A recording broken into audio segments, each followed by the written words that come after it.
আসসালামু আলাইকুম ভিউয়ার্স, আজকে চলে আসলাম আমি আমার নিজ গ্রামে উত্তর শ্রীনারায়ণকান্দি।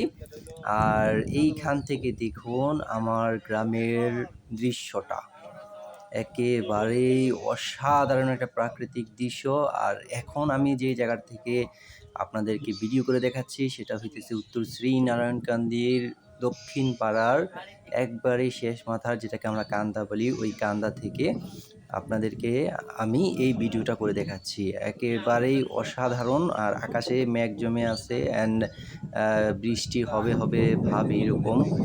আর এইখানে এসে আমি আসলে প্রকৃতির মায়ায় পড়ে গেলাম। এই যে আমার বন্ধুরা এখানে। আর আসলেই অসাধারণ একটা দৃশ্য। দেখে যেন মনে হচ্ছে প্রকৃতির সাথে আকাশটা একাকার হয়ে আছে। অ্যান্ড যতদূর চোখ যাচ্ছে আমার কাছে একেবারেই অসাধারণ লাগতেছে দৃশ্যগুলো। আর এইদিকে দেখতে পাচ্ছেন যেই গ্রামটা, এটাকে বলা হয় উত্তর বলরামপুর।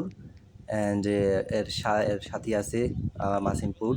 অ্যান্ড এই যে সামনের দিকে একটু ডান পাশে যেই গ্রামটা, সেটা হইতেছে দক্ষিণ বলরামপুর। আর এই যে এইটা হইতেছে দক্ষিণ শ্রীনারায়ণকান্দি। হ্যাঁ, আর এই যে এখন আপনারা যেটা দেখবেন সেটা হইতেছে আমাদের অনেক সুন্দর কিন্তু অবহেলিত একটা ফুল, ধইঞ্চা ফুল যেটাকে আমরা বলি। কিন্তু ফুলগুলা কিন্তু যখন ফুটে আসলে অনেক অসাধারণ লাগে। আর আকাশে কিন্তু প্রচুর মেঘ জমে আছে, যেকোনো মুহূর্তেই বৃষ্টি শুরু হয়ে যেতে পারে।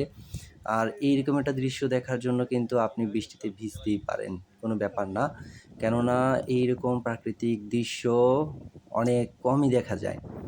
শহরে গেলে আপনি দালান কোঠা দেখতে পারবেন, বাট গ্রামে আসলে আপনি প্রকৃতির মায়ায় পড়ে যাবেন। শহরে ধুলাবালি ছাড়া কিছুই নাই, অ্যান্ড গাড়ির ভ্যানভ্যানানি ক্যানক্যানানি। বাট আপনি যখন গ্রামে আসবেন, গ্রামের প্রকৃতি দেখবেন, প্রকৃতির মায়ায় পড়ে যাবেন। আর এই যে এখানে দেখা যাচ্ছে রুহুল চাচা, উনি জাল পাততে গেছে। আর চাচা অনেক ভালো মানুষ আর রান্নাবান্নায় খুবই এক্সপার্ট। তো যেটা বলতেছিলাম যে আসলে আমি এইখানে এসে প্রকৃতির মায়ায় পড়ে গেছি। আর এই যে দেখতে পাচ্ছেন পাট, হ্যাঁ, আসলে পাটের গ্রানটা যারা ফিল করতে পারে তাদের কাছে আসলে কিন্তু অনেক ভালো লাগে। যেরকমটা আমরা যারা বন্ধুরা এখানে আসলাম, দেখলাম যে আসলেই পরিবেশটা থেকে অনেক সুন্দর একটা গ্রান আসতেছিল। আর সবকিছু মিলিয়ে আমার গ্রামটা প্রাকৃতিক সৌন্দর্যে পরিপূর্ণ একটি গ্রাম।